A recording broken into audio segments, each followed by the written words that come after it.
बिस्मिल्लाहिर्रहमानिर्रहीम। अस्सलाम वालेकुम। मैं हूं अली असगर और आप देख रहे हैं मेरा यूट्यूब चैनल।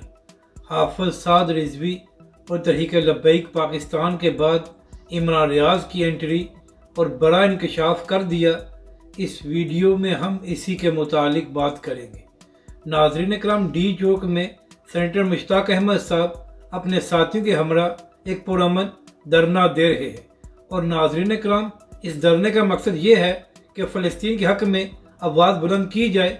इसके साथ साथ वो पाकिस्तान की हुकूमत से भी ये मुतालबा कर रहे हैं कि पाकिस्तानी हुकूमत गज़ा में जंगबंदी के लिए मौसर किरदार अदा करे।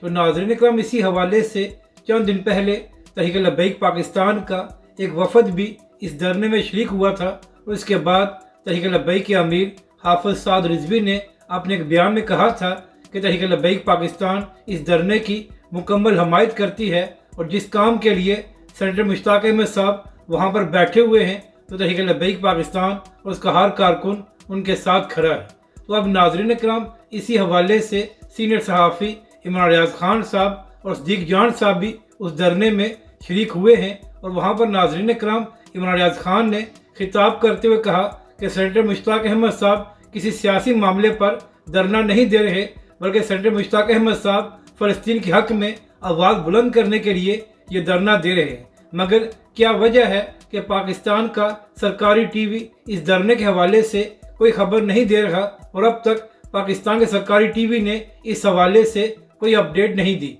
इमरान रियाज ने कहा कि सेनेटर मुश्ताक अहमद साहब हुकूमत के ख़िलाफ़ या किसी इदारे के ख़िलाफ़ धरना नहीं दे रहे, बल्कि वो इसराइली मुजालिम के ख़िलाफ़ धरना दे रहे हैं।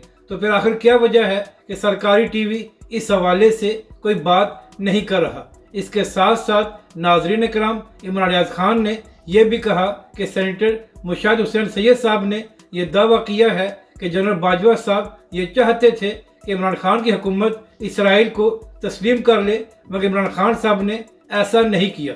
तो नाज़रीन इकराम, यहाँ पर सवाल ये है कि अगर वाकई ही जनरल बाजवा साहब ये चाहते थे कि इमरान खान साहब और उनकी हुकूमत इसराइल को तस्लीम कर ले, तो फिर ऐसे शख्स को इमरान खान साहब ने 3 साल के लिए एक्सटेंशन क्यों दी और इमरान खान साहब 3 साल तक ये क्यों कहते रहे कि जनरल बाजवा पाकिस्तान की तारीख के सबसे अच्छे आर्मी चीफ हैं। और नाज़रीन इकराम, अगर वाकई ही मुशाहिद हुसैन सैयद साहब ने यह बात सच्ची की है तो जब तक जनरल बाजवा आर्मी चीफ रहे तो तब तक मुशाहिद हुसैन सैयद साहब इस हवाले से खामोश क्यों रहे। और नाज़रीन इकराम, इस हवाले से आज तक इमरान खान साहब या PTI के किसी बंदे ने कोई बात नहीं की। तो नाज़रीन इकराम, ये सवाल तो बनता है कि अगर वाकई ही जनरल बाजवा साहब ने इमरान खान साहब या उनकी हुकूमत से ये कहा था कि वो इसराइल को तस्लीम कर लें, तो फिर इमरान खान साहब ने ऐसे शख्स को एक्सटेंशन क्यों दी थी। अगर आपको ये वीडियो अच्छी लगे तो इसे लाइक और शेयर ज़रूर करें और हमारे इस चैनल को भी सब्सक्राइब करें।